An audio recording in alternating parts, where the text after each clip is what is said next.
Hi, it's Dwyer, gamblersadvisory.com. It's Monday morning here on the West Coast, and I wanted to talk about two fights that surprised me quite a bit that took place this weekend. Now, the first is Ricky Burns' victory over Michael Casitas. I had Casitas in that fight. I had Casitas big in that fight. I haven't yet seen the full fight. I've only seen the two rounds, the 11th and 12th rounds, that are posted on my channel page. Let me just say, I congratulate Ricky Burns. Did not see that one coming at all. I thought Burns would have a very hard time handling Casitas' aggression as well as his size, since Burns was coming up in weight. And I am a little bit surprised that a fighter as gifted as Casitas got defensed by Burns. The way it looks like he got defense in the 11th and 12th rounds. Looks like Burns was able to pretty much defuse what Casitas was bringing offensively. So when I get a chance to see the full fight, if anyone's interested, I'll put up a post-fight video. I did get a chance, though, live, to watch Alfredo Angulo, my pick, against James Kirkland. Now, let me just say, just real-time observations. The fight was about to start. They were having audio problems, and I turned to the person I was watching the fight with, and I said to her, "Watch this James Kirkland." I said, he can't clinch. He can't fight backing up. I'm expecting him to have problems, right? Now, my girl knows boxing, so she was laughing, and then the fight started. And Kirkland came in, and I even commented that Kirkland was going to come in two square. And Kirkland comes in two square.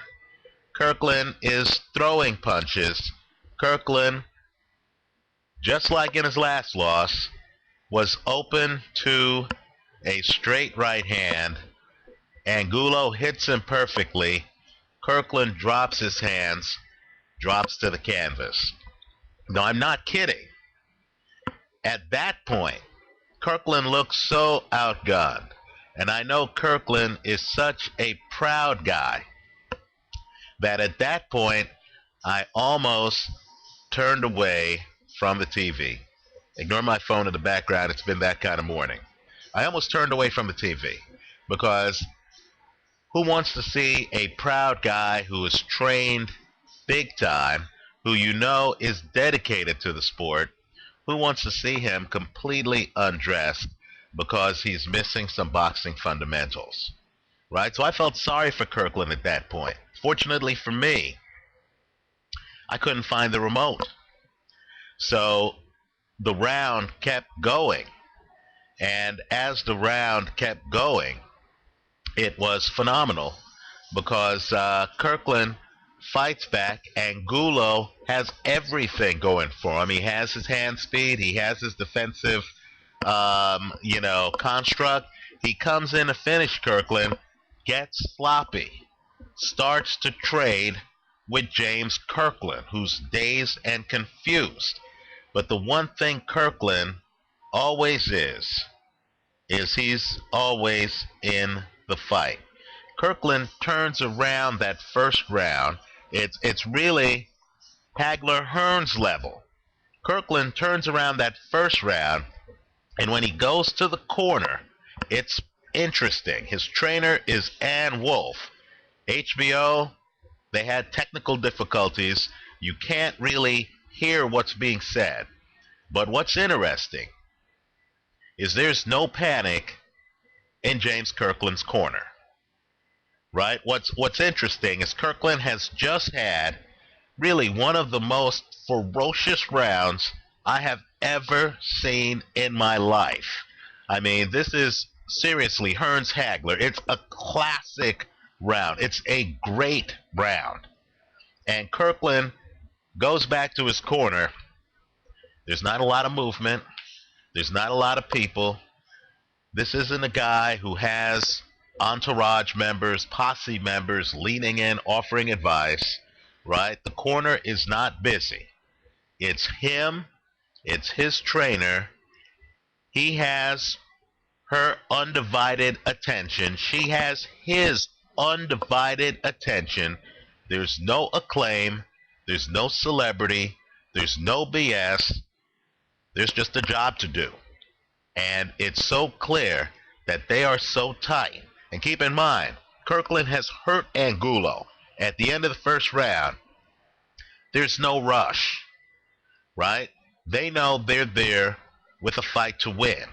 And it's extraordinary because Kirkland, who survives the first round just on fighting, right? In other words, Kirkland is one of these guys in the sport who is a fighter, right? If you were to call him something, it wouldn't be a boxer, it'd be a fighter.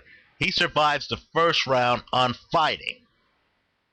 Where the fight really got interesting for me was later in the fight when, to my amazement, as I was pointing out to my girl the fact that Kirkland had no head movement and couldn't fight backing up, Kirkland then started moving his head, started shooting a jab, and started backing up. It was stunning.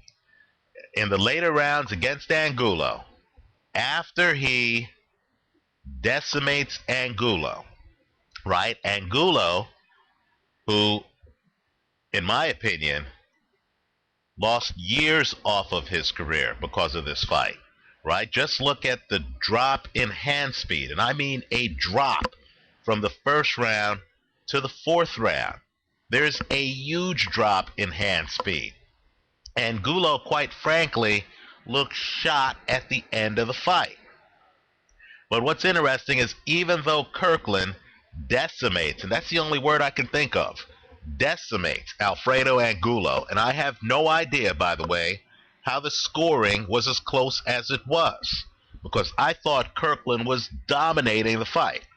After Kirkland decimates Alfredo Angulo, Kirkland takes his foot off the gas and hits the next level for me. He actually starts to box, and it's impressive. Now, don't get me wrong. When I say he starts to box, I'm not saying he looks like, Mayweather or Sergio Martinez or Andre Ward or Dmitry Pirog, right? I'm not saying that when he started the box, he looked like Salvador Sanchez, right? I'm not saying that at all, right? He wasn't Pernell Whitaker in there. But to see a slugger like this literally start to bob and weave and shoot a jab when he has his guy badly hurt, that was something I certainly did not expect from James Kirkland. That's akin to seeing Mike Tyson, after he has decimated a guy, suddenly get up on his toes and start to shoot a jab. I mean, it was so unusual that all I can do is to give James Kirkland my respect. James, I was wrong. I was expecting you to get your butt kicked, and Kirkland literally put on a clinic.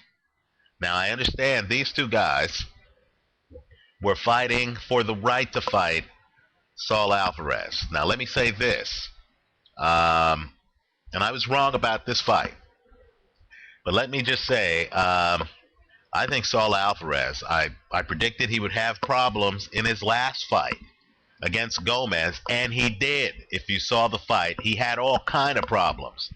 I'm expecting Alvarez to have a problem in his next fight against Kermit Cintron, who previously beat Alfredo Angulo, right?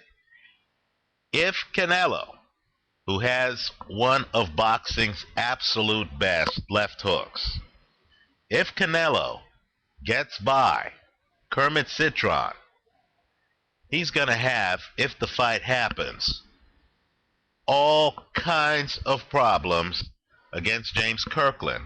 Because understand, Kirkland, and I know Ishida dropped him with a left for the first knockdown, but Kirkland's main susceptibility is to right hands. Look at the other knockdowns in the Ishida fight. Look at the Alfredo Angulo knockdown. Understand Kirkland is a southpaw, right? He should see Canelo's left coming.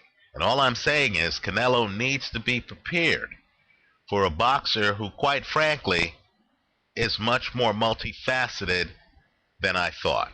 Ann Wolfe has done a remarkable job with James Kirkland. Let's remember, Kirkland had left Ann Wolfe, was in Vegas training with Kenny Adams, who's an elite trainer, for the Ishida fight, came out, had no punch resistance against Ishida, got drilled, got dropped 3 times. The referee who stopped that fight, veteran ref who's seen it all, was Joe Cortez, right? Well, Kirkland then gets back with Ann Wolfe, and you know what? He's back to looking like James Kirkland. In fact, he's actually back to looking better than James Kirkland. This is the best I've ever seen James Kirkland. I understand a lot of people out there made money on this fight because Kirkland went off at long odds. And I'm just here to say that Kirkland is very much in the mix at 154. I think a Kirkland-Canelo fight, ooh, that would be great. Cotto's older brother, bum rush Canelo, early when they fought. Take a look at that footage. Canelo was dazed, confused, wasn't sure what to do with the aggression, right? Ryan Rhodes tried the same tactic, but Rhodes left himself a bit too open and wasn't as aggressive as he could have been, right? I believe if Canelo gets by Kermit Cintron, which isn't a certainty in my mind, I think Canelo's an accident waiting to happen. Against James Kirkland, if Canelo had problems with Miguel Cotto's older brother, just imagine what happens if James Kirkland gets him up on the ropes. Let me also say this, too, about James Kirkland. You know what? At the end of this fight, and it was a grueling fight, where Alfredo Angulo didn't even do a post-fight interview. He was that spent, right? Hand speed fell off the page. He looked completely spent. He looked as tired as a fighter would look after going 12 rounds. And here, this was an early stoppage, right? Or mid-round stoppage, right? What was stunning, and I mean truly stunning, was the fact that James Kirkland looked like he could fight another fight. In other words, his level of fitness is off the charts. I mean, off the charts. I'm still a Kirkland skeptic. He still comes in too square. He's still open to the right hand. He still doesn't move his head enough, right? He's still offense, not defense, right? But I have to tip my hat to him here, and it looks like the division might be unfolding nicely for him. Let's remember, too, if Antonio Margarito beats Miguel Cotto, I believe Canelo and Margarito have styles that Kirkland can deal with, right? Where I think Kirkland might have a problem is with a more defensive fighter. I'm surprised that Angulo was unable to deliver after knocking Kirkland down in the first round. Had Angulo just fought a slower pace, not gone for the knockout, had he just decided, okay, let me just continue doing what I'm doing, shooting straight right hands behind a guard, had he listened to his trainer, Nacho Beristain, who told him after the first round, you have to keep your hands up, then I believe this fight might have been different. But it wasn't. Kirkland lured him in, then Kirkland finished him off. Let me know what you think. Leave your comments for me here on YouTube. Visit us at gamblersadvisory.com. Let me just say, I congratulate James Kirkland. Very surprising to me. Thanks for watching.